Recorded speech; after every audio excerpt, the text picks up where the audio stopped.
Hey guys, it is Scott the Steamroller Steen with winnersandwhiners.com. It is Sunday, the 3rd of November. We got NFL to talk about, so let's get to it.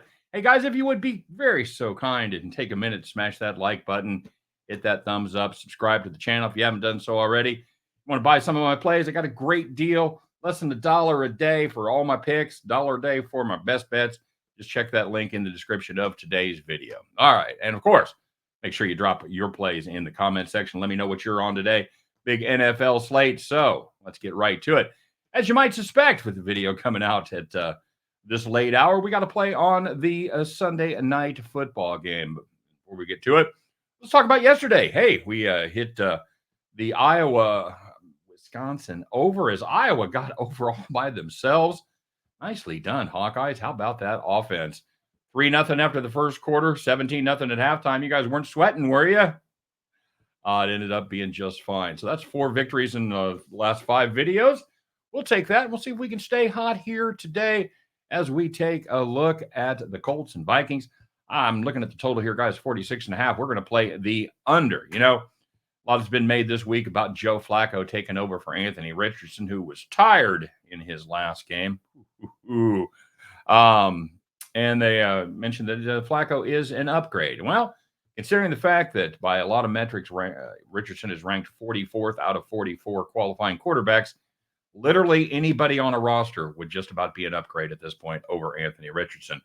The problem for ageless Joe is going to be getting enough time against this Vikes pass rush to do anything at all. Now, last week, the Texans got to Richardson 5 times, and now the Vikings square off against this defense or against this offense.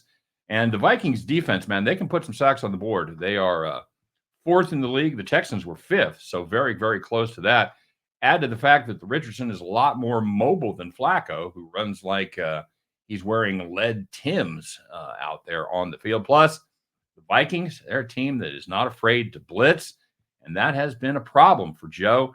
He averages just 4.4 yards per attempt with a 55.2% completion ratio against the blitz. And that is not very good. In fact, it ranks 38th out of 39 qualifying quarterbacks here against the blitz. As a cherry on top, well, the Colts are going to be without their starting left tackle, Bernard Raymond. So that's not going to be a good look against this tough Minnesota defense. Of course, the Colts still have Jonathan Taylor, but this is a Minnesota defense that ranks 1st in EPA allowed per handoff and 2nd in opponent success rate per rush. They are very, very stout against the run.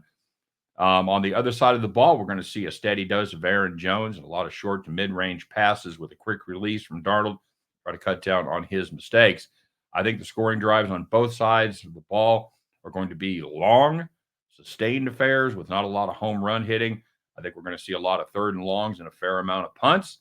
I think the under is the play here. So give me the Indianapolis Colts, Minnesota Vikings under 46.5. And at the end of that one, you guys can join me as we pick up our winning tickets and head back to the window.